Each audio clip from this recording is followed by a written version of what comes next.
사랑하는 성도 여러분, 안녕하십니까? 5월 11일 화요일 성경 바로 읽기 시간입니다. 오늘은 예수님 안에서 새롭게 거듭나는 인생이란 제목으로 함께 말씀을 살펴보도록 하겠습니다. 죄가 온 세상에 만연한 상태에 있음에도 불구하고 우리는 우리의 문명이 죽어가고 있음을 깨닫지 못하는 것 같습니다. 우리는 우리의 작은 테두리 안에서 자아 만족에 빠져 있으며 이기적인 욕망의 달성에 만족하고 고통 가운데 처한 우리 이웃에 대한 사랑과 동정이 결핍되어 있으며 종교의 형식은 자랑하지만 그것이 우리의 행위를 변화시키지는 못함을 깨닫지 못하는 것 같습니다. 우리의 양심은 우리 마음에 무언가 잘못이 있음을 말해줍니다. 우리의 자아 중심적인 존재는 하나님의 순결, 선하심, 사랑에 대항하여 싸우고 있습니다. 욥기 14장 4절에 누가 깨끗한 것을 더러운 것 가운데 낼 수 있으리까? 라고 욥은 질문한 후에 하나도 없나이다 라고 명백히 대답했습니다. 이 시대에 우리는 인간을 위한 새로운 질서를 창조하기 위하여 인간의 능력과 지혜를 의지할 때가 많습니다. 우리는 이것은 우리가 세우고 있는 완전한 세상이 아닌가라고 외칩니다. 물질의 부, 여가, 사회, 지식, 과학, 그리고 기계로서 우리는 이 지구를 정복할 수 있다라고 느끼고 있습니다. 그러나 우리는 그 기초를 시험하는 일에 실패했습니다. 이제 그 벽들이 무너지게 되었으며 드디어 우리는 우리를 더럽힌 악에서 우리를 구원할 인간적인 구제책이 없음을 인정하지 않을 수 없다는 것입니다. 로마서 8장 7절에 육신의 생각은 하나님과 원수가 되나니 이는 하나님의 법에 굴복지 아니할 뿐 아니라 할 수도 없음이라. 거대한 비율로 확대된 인간의 마음의 죄를 제외하면 무엇이 전쟁이겠습니까? 우리의 하찮은 증오심이 전쟁터에서 참된 음흉함을 나타내고 있습니다. 우리의 탐욕스럽고 참지 못하는 성질은 분쟁의 날에 더욱 명확해지고 있습니다. 우리의 사소한 불법 행위들이 국제적인 사고가 되어 드디어 전쟁을 도발시키곤 합니다. 예수 그리스도께서는 악을 그 뿌리에서부터 완전히 잘라내려 하셨습니다. 그분은 전쟁을 대항해 공격하지 않으시고 개인의 마음속에 있는 죄에 대항하여 싸우셨습니다. 그분은 죄인의 성격을 분석하시고 마태복음 15장 19절 20절에 마음에서 나오는 악한 생각과 살인과 간음과 음란과 도적질과 거짓 증거와 회방이니 이런 것들이 사람을 더럽게 하는 것이라는 것을 발견하신 것입니다. 매일의 행동이 그리스도인 덕성을 나타내기 전에 마음의 근원이 먼저 깨끗해져야만 합니다. 혼란과 낙담의 외침을 뚫고 너희 하나님을 기억하라는 위대한 사령관의 말씀을 기억해야 합니다. 사람과 사람 사이에 서먹서먹한 하나님은 하나님과의 교제로 말미암아 제거되어야만 한다는 것입니다. 우리는 내가 나의 생애를 깨끗하게 한 다음에 하나님께 나아가겠다라고 말해서는 안 됩니다. 그것은 불가능하기 때문입니다. 왜냐하면 이사야 64장 6절에 우리는 다 부정한 자 같아서 우리의 의는 다 더러운 옷 같기에 우리의 성격의 기초가 된 이 죄된 옛 습관과 타협하는 것은 본질적 인간의 참 모습을 보여주고 있기 때문입니다. 우리의 생각과 행동은 하나님의 능력으로 재창조되어야만 합니다. 예수님께서는 인간이 재창조된 다음에야 하나님을 볼 수 있다라고 선언하셨습니다. 우리는 우리의 증오와 시기, 교만, 정욕, 이기심으로 상처받아 왔습니다. 만일 우리가 악의 요소들과 타협하려 한다면 어떻게 우리가 평화나 행복을 찾을 수 있겠습니까? 인간의 마음이 자기 중심적으로 될 때는 모든 균형을 잃게 되고 스스로 파멸되고 동시에 다른 사람도 반역의 생애를 살게 하는 것입니다. 우리가 믿음의 주여 또 온전케 하신 이인 예수를 바라볼 때에 우리의 생애는 그분에게 중심을 두게 되는 것입니다. 우리는 어떻게 우리의 생애에서 도덕적, 영적 승리를 경험할 수 있겠습니까? 탕자된 내가 어떻게 아버지의 집에 돌아갈 길을 찾을 수 있을까요? 이 질문에는 대답이 필요하고 우리는 그 대답을 성경, 곧 인간을 위한 하나님의 안내서에서 찾을 수 있습니다. 우리의 필요를 인식하는 것이 구주께로 돌아가는 데 있어서 맨 첫 계단입니다. 자신을 살피는 일이 교만이 차지한 자리를 대신해야 합니다. 그리스도의 비유 가운데서 탕자는 자기의 비참한 상태를 보고 내가 일어나 내 아버지 집으로 가리라고 말하였습니다. 그는 자기의 잃어버린 성격을 다시 회복시켜줄 사람은 오직 한 분밖에 없음을 인식하였습니다. 탕자가 그의 아버지를 만났을 때에 내가 하늘과 아버지 앞에 죄를 얻었사오니 지금부터는 아버지의 아들이라 일컬음을 감당치 못하겠나이다 라고 하였습니다. 이 잃어버린 아들은 자기의 비참한 상태를 인식하였습니다. 그는 회개하였고 자기의 죄를 안타까워했습니다. 참으로 회개하려면 우리는 우리의 잘못에 대하여 뉘우칠 뿐만 아니라 같은 과오를 다시 범하기를 반드시 멈추어야 한다는 것입니다. 참으로 회개한 죄인의 슬픔은 그로 하여금 자기의 잘못을 자백하고 용서를 구하도록 할 것입니다. 그가 하나님과 화목하게 될 때 그의 고통은 끝나고 평화가 이르러 오기 때문입니다. 고린도후서 7장 10절에 하나님의 뜻대로 하는 근심은 후회할 것이 없는 구원에 이르게 하는 회개를 이루는 것이요 세상 근심은 사망을 이루는 것이니라. 그렇습니다. 세상 근심은 죄된 양심의 고통입니다. 그것은 자기의 과오의 결과를 미워하는 악인의 고통입니다. 그는 자기가 잘못한 그 자체를 뉘우치기보다는 그가 징벌을 직면할 그 사실을 인하여 후회하는 것입니다. 이것은 죄에 대한 참다운 슬픔, 회개가 아닙니다. 하나님께서 나를 용납하시는지를 내가 어떻게 알 수 있습니까?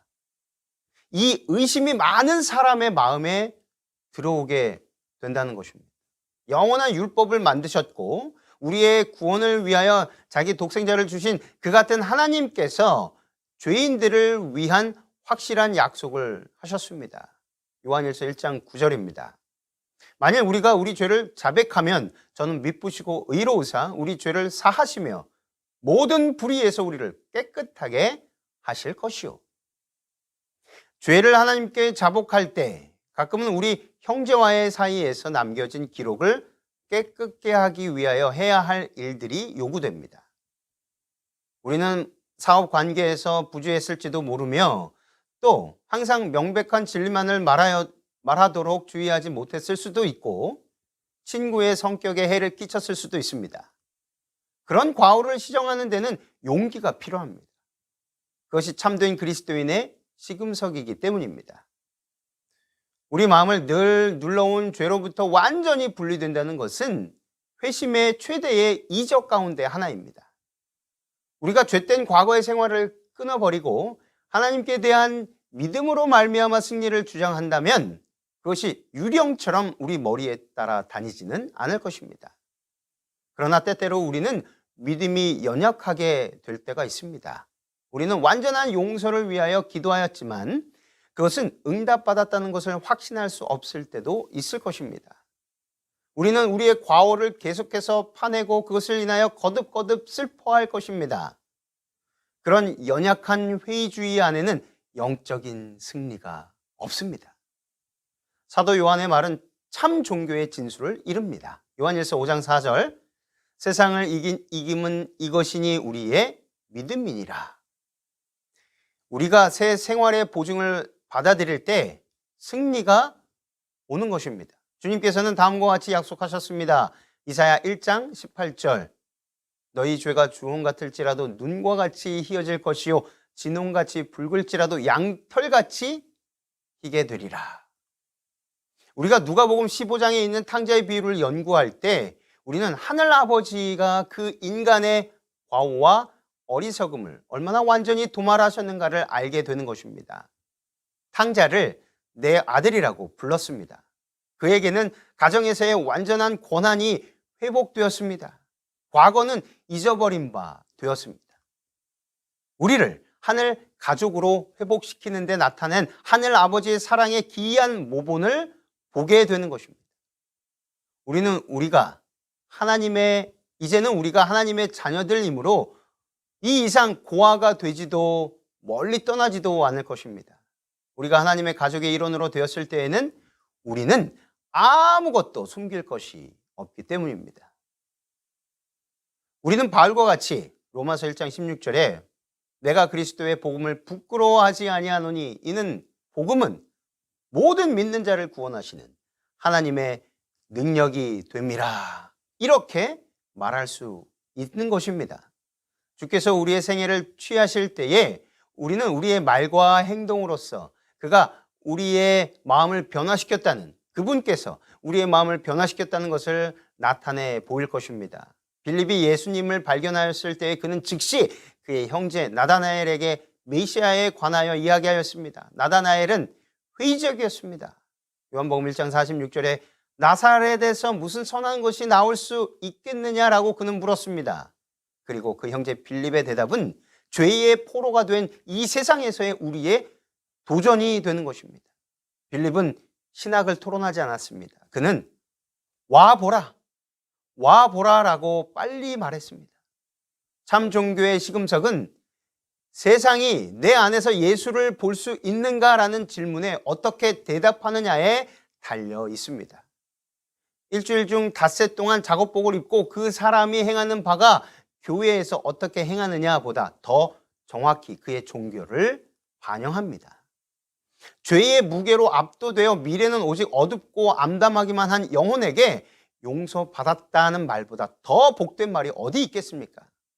우리가 용서받았다는 것을 아는 것, 우리가 하나님의 보좌 앞에 사랑받는 자로 용납되어 흠없이 설 수 있다는 것을 아는 것, 하나님의 희생이 우리 죄를 위하여 드려졌고 은혜로 너희가 구원받았다라는 것을 깨닫는 것, 이것은 우리에게 확실한 안식과 평화와 기쁨이 된다는 사실입니다.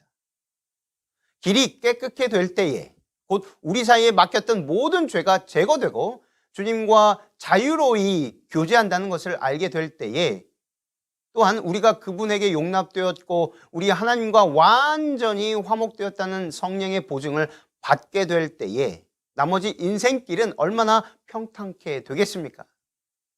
자아는 제거되었고 아무것도 그분의 계시된 뜻에 순종하는 일에 방해가 되지 않았습니다.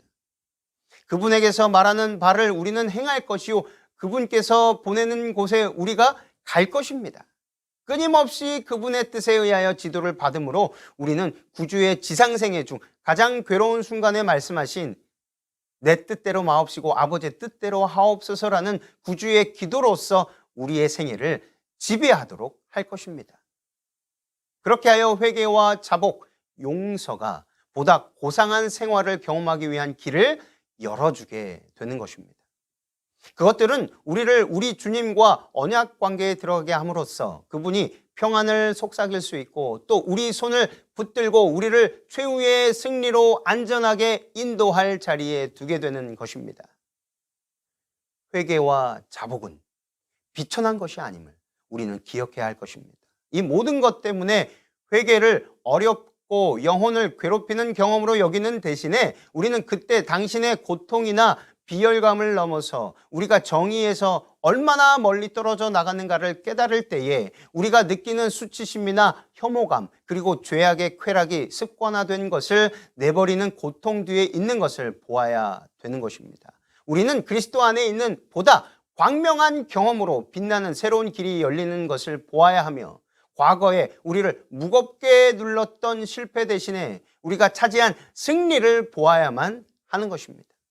참된 회개와 및 과거를 버리는 때에 틀림없이 따르는 투쟁은 단지 승리의 생활을 전하는 기별이 될 것입니다. 죄의 쾌락과 이기적인 습관을 버리는 데 들여지는 희생은 그리스도 예수 안에 있는 사랑의 보고 그 보물 창고에 문을 여는 일에 불과할 것입니다. 회개와 자복은 우리를 아주 작게 위축시키는 대신에 우리를 하나님을 위하여 더 강하게, 더 크게, 더 빛나게 만들어 줄 것입니다. 하나님께로 돌아가는 일에 우리에게 도움이 될 회개와 자복과 용서에 대한 하나님의 위대한 약속들이 말씀에 있는 것입니다. 승리하는 그리스도인 생활은 계속적이고도 확고한 목적을 통해서만 이르러 옵니다. 예수께서는 요동치 않는 목적을 갖고 잃어버린 세상을 구원할 자기의 과업을 수행하셨습니다.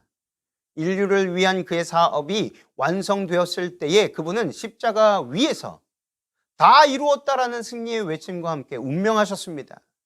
만일 우리가 죄로부터 이르러 오는 그 유혹과 시험을 이기며 승리하기를 원한다면 우리는 하나님의 뜻을 행할 목적을 굳게 붙잡아야 합니다. 이 한 가지 일을 내가 하겠다라는 정신이 우리를 붙들어야 합니다. 불안에 허덕이는 세상에 대하여 새로운 이교주의의 억압 아래 누리는 문화와 종교의 기초에 대하여 우리는 내가 하나님을 기억하리라 라고 지금 말할 수 있어야만 합니다. 만약 이 세상에만 우리 희망이 있다면 우리 일생은 단지 한순간의 슬픔과 낙담뿐일 것입니다. 그러나 하나님께서 인간의 마음을 재창조하실 때에 거기엔 확실한 승리와 함께 영원히 지평선이 나타나게 될 것입니다. 바울은 예수 그리스도의 사도가 되기 위하여 그 당시 정부에서의 그의 높은 지위를 완전히 버렸습니다. 그는 불평 없이 핍박과 난파와 시련과 투옥을 참았습니다. 그 모든 것이 지난 후에 그는 다음과 같이 기록하였습니다. 고린도후서 2장 14절 항상 우리를 그리스도 안에서 이기게 하시고 우리로 말미암아 각처에서 그리스도를 아는 냄새를 나타내시는 하나님께 감사하노라. 우리는 불란서 블레멘스 장군이 제1차 세계대전의 가장 어둡고 혹독한 기간 중에 불란서를 위한 그의 계획에 관하여 우리는 최후의 승리를 얻을 때까지 최선을 다하여 싸울 것이다 라고 말함으로써 표현한 그와 같은 확고한 목적을 꽉 붙들어야 합니다. 하나님께 대한 산신앙으로서 우리는 우리 시대의 악에 대항하여 싸울 수 있어야만 합니다. 그리스도인의 생애에는 진리와 오류 사이에 끊임없는 투쟁이 있을 것입니다. 바울도 다음과 같이 그것을 확인하였습니다. 에베소서 6장 12절 13절 우리의 씨름은 혈과 육에 대한 것이 아니요 정사와 권세와 이 어두움의 세상 주관자들과 하늘에 있는 악의 영들에게 대함이라. 그러므로 하나님의 전신갑주를 취하라. 이는 악한 날에 너희가 능히 대적하고 모든 일을 행한 후에 서기 위함이라. 그리스도인의 무기는 믿음의 방패, 성령의 검, 구원의 투구 그리고 의의 흉패를 포함해야 합니다. 다윗과 같이 우리도 전쟁은 여호와의 것이라고 외칠 수 있습니다. 승리는 이미 갈바리 십자가상에서 얻어졌기 때문입니다.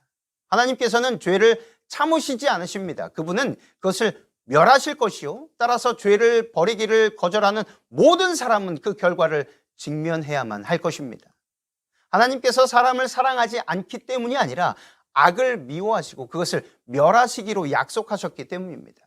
모든 사람에게 죄에 대한 영광스러운 승리를 받아들이라는 초청이 보내졌습니다. 하나님의 사랑은 우리에게 십자가의 군병으로 행진해 나아가기를 요구하십니다. 우리를 하나님의 사랑에서 분리시키는 것은 오직 한 가지 있을 뿐입니다. 우리를 패배시킬 수 있는 원수는 오직 하나가 있을 뿐입니다. 그것은 자아를 사랑하는 우리 자신입니다. 우리가 우리 마음에서 자아를 몰아낼 때에 그리스도께서 우리 안에 거하시며 우리와 함께 사실 수 있으십니다. 자아가 아니라 희생이 세상을 정복하는 승리를 가져다 줄 것입니다. 그래서 잠언 4장 23절에는 무릇 지킬 만한 것보다 내 마음을 지키라. 생명의 근원이 이에서 남이라 라고 현이는 권고하고 있는 것입니다. 사람의 마음이 그 사람의 성곽입니다. 우리가 만일 그렇게 하나님을 택한다면 우리의 마음은 하나님께 굴복하게 될 것입니다. 그러나 만약 하나님의 초청을 거절한다면 우리의 마음을 지배하시도록 주님을 초청할 수 있겠습니까? 우리는 우리의 말과 행동 가운데 주님의 사랑이 나타나도록 허용할 수 있을까요? 우리는 내 아들아 내 마음을 내게 달라는 주님의 초청을 받아들일 수 있을까요? 주님의 초청을 끝끝내 거절하면 이러한 질문들에 예, 그렇게 하겠습니다라고 말할 수 없게 될 것입니다. 요한일서 3장 1절로 3절에 보라, 아버지께서 어떠한 사랑을 우리에게 베푸사 하나님의 자녀라 일컬음을 받게 하였는가. 우리가 그러하도다. 그러므로 세상이 우리를 알지 못함은 그를 알지 못함이라. 사랑하는 자들아, 우리가 지금은 하나님의 자녀라 장래에 어떻게 될지는 아직 나타나지 아니하였으나 그가 나타나시면 우리가 그와 같을 줄을 아는 것은 그의 참모습 그대로 볼 것이기 때문이니 주를 향하여 이 소망을 가진 자마다 그의 깨끗하심과 같이 자기를 깨끗하게 하느니라. 지금 이 순간에 우리는 하나님을 택하기로 결심할 수 있습니다. 우리는 지금 있는 그대로의 그리스도의 십자가에 나옴으로써 약속된 승리를 우리의 것으로 주장할 수 있습니다. 진심으로 우리는 주여 내가 집에 돌아왔습니다라고 기도할 수 있으며 하나님의 약속된 보증의 말씀을 믿고 신뢰함으로 우리는 아버지께서 사랑과 용서로서 우리를 기다리고 우리가 돌아오기만 한다면 아무 조건 없이 언제든지 우리를 받아주신다는 사실을 결코 잊지 않게 될 것입니다. 오늘 우리들에게 주신 이 귀한 말씀을 통하여 우리 모두가 하나님 안에서 거듭나는 새로운 사람으로 거듭나는 삶을 살게 되시기를 간절히 바라며 오늘 말씀을 마치겠습니다.